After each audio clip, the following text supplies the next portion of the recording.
7 teorías del origen de la vida. ¿Cuál es el origen de la vida? Persiste el enigma de cómo se inició la vida en nuestro mundo, aunque puede deducirse que algunos elementos y cuerpos simples, en especial los compuestos de carbono, existentes en la superficie terrestre, se combinaron para formar compuestos más complejos utilizando parte de la energía solar. Pudieron formarse células que se multiplicaron hasta el infinito, integrando así un mundo biológico infinitamente pequeño de plantas y animales unicelulares, cuya forma no debió ser muy distinta a la que hoy podemos observar en nuestros microscopios. Crecieron luego formando cantidades inmensas de material plurimolecular de su propia especie. Algunas células surgieron nutriéndose de energía solar, vegetales, y otras se alimentaban de lo que hallaban a su alrededor, animales.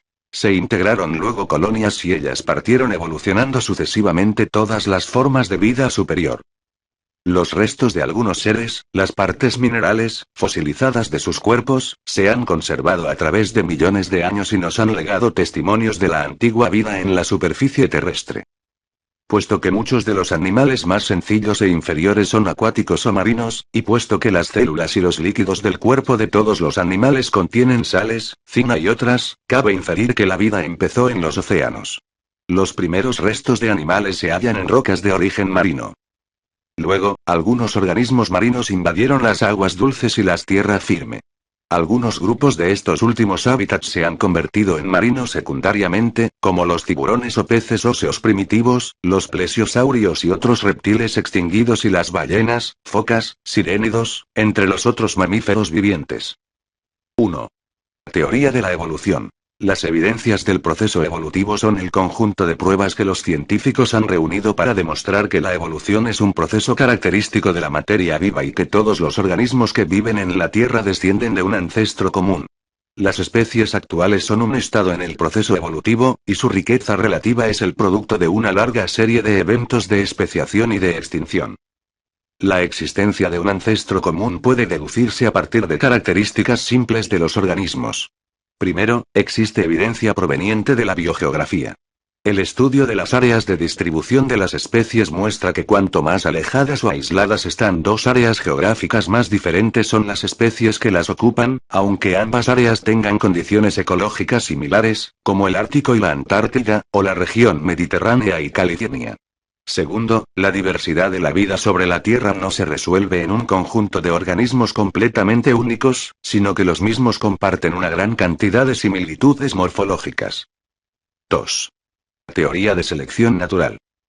Constituye la gran aportación de Charles Darwin, independientemente, por Alfred Russel Wallace, fue posteriormente reformulada en la actual teoría de la evolución, la síntesis moderna. En biología evolutiva se la suele considerar la principal causa del origen de las especies y de su adaptación al medio.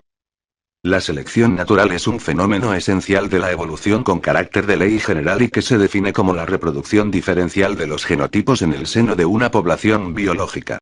La formulación clásica de la selección natural establece que las condiciones de un medio ambiente favorecen o dificultan, es decir, seleccionan la reproducción de los organismos vivos según sean sus peculiaridades. La selección natural fue propuesta por Darwin como medio para explicar la evolución biológica. Esta explicación parte de dos premisas. La primera de ellas afirma que entre los descendientes de un organismo hay una variación ciega, no aleatoria, no determinista, que es en parte heredable. La segunda premisa sostiene que esta variabilidad puede dar lugar a diferencias de supervivencia y de éxito reproductor, haciendo que algunas características de nueva aparición se puedan extender en la población. La acumulación de estos cambios a lo largo de las generaciones produciría todos los fenómenos evolutivos. 3. Teoría creacionista o creacionismo. Todas las formas vivas fueron creados por Dios en un acto de creación único. Se basaba en el Antiguo y Nuevo Testamento. Creacionismo: conjunto de creencias, inspiradas en doctrinas religiosas, según las cuales la Tierra y cada ser vivo que existe actualmente proviene de un acto de creación por uno o varios seres divinos, cuyo acto de creación fue llevado a cabo de acuerdo con un propósito divino. La creación de Adán, fresco de 1511 de Miguel Ángel en la Capilla Sixtina. Por extensión a esa definición, el adjetivo creacionista se ha aplicado a cualquier opinión o doctrina filosófica o religiosa que defienda una explicación del origen del mundo basada en uno o más actos de creación por un Dios personal, como lo hacen, por ejemplo, las religiones del libro. Por ello, igualmente se denomina creacionismo a los movimientos pseudocientíficos y religiosos que militan en contra del hecho evolutivo. 4. Teoría cosmozoica o panspermia. La vida se originó fuera de nuestro planeta. Por Svante Arrhenius, Premio Nobel de Química 1903, y la abandonó Paul Becquerel. La fuerza litopanspermia dice que los organismos viajaron por el espacio protegidos en el interior de meteoritos. A inicio del siglo XX, 1908, que habla sobre el origen de los seres vivos a partir de la llegada de un meteorito que inoculó formas de vida similares a las bacterias que posteriormente fueron evolucionando hasta las formas actuales. A esta teoría también se le conoce como teoría panspérmica o de la panspermia. 5. Teoría de la generación espontánea. Los seres vivos se crearon de la materia inerte. Francisco Redi. Las larvas de la carne provienen de los huevos de las moscas. Lázaro Spallanzani. Los microorganismos se transportaban a través del aire. Louis Pasteur. En el aire hay hartos microorganismos que hacen la descomposición. Uno de los hombres que se cuestionó el origen de la vida fue el filósofo griego Aristóteles, quien creía que la vida podría haber aparecido de forma espontánea. La hipótesis de la generación espontánea aborda la idea de que la materia no viviente puede originar vida por sí misma.